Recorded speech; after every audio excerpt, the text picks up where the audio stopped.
முருகனுக்கு அரோகர கந்தனுக்கு அரோகரா முருகனுக்கு அரோகரா கந்தனுக்கு அரோகரா முருகனுக்கு அரோகர கந்தனுக்கு முருகனுக்கு அரோகரா கந்தனுக்கு அரோகரா முருகனுக்கு கந்தனுக்கு அரோகரா முருகனுக்கு அரோகரா கந்தனுக்கு அரோகரா முருகனுக்கு கந்தனுக்கு அரோகரா முருகனுக்கு அரோகரா கந்தனுக்கு அரோகரா அரோகரா கந்தனுக்கு அரோகரா அரோகரா கந்தனுக்கு அரோகரா முருகனுக்கு அரோகரா கந்தனுக்கு அரோகரா கந்தனுக்கு அரோகரா அரோகரா கந்தனுக்கு அரோகரா முருகனுக்கு அரோகரா கந்தனுக்கு அரோகனுக்கு கந்தனுக்கு அரோகரா.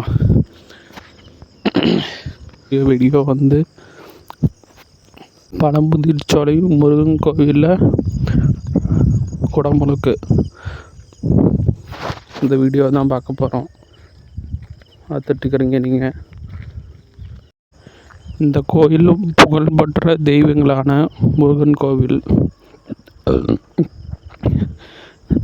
தமிழ்நாட்டில் புகழ்பெற்ற கோயிலில் ஒரு கோயில் இதான பழமுதிர்ச்சோலை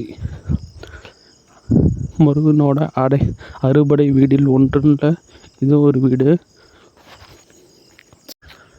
பழமுதிர்ச்சோலை முருகன் கோவில் இது வந்து பார்த்திங்கன்னா மதுரையில் 20 கிலோமீட்டர் தொலைவில் அழகர் மலை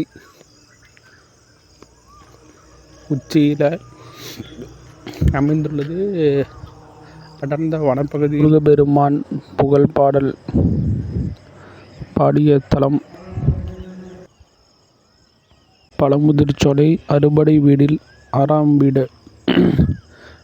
வீடாக இருக்குது இந்த கோவில். இங்கே மூலவர் வள்ளி தெய்வானையும் காட்சியளிப்பார். இது மட்டும் இல்லாமல் இங்கே வந்து அது மட்டுமல்ல, இந்த தலம்தான் பழமை வாய்ந்த மூதாட்டி ஔவையார் நின்று முருகனிடம் சுட்ட பழம் வேணுமா சுடாத பழம் வேணுமா என்று பாடிய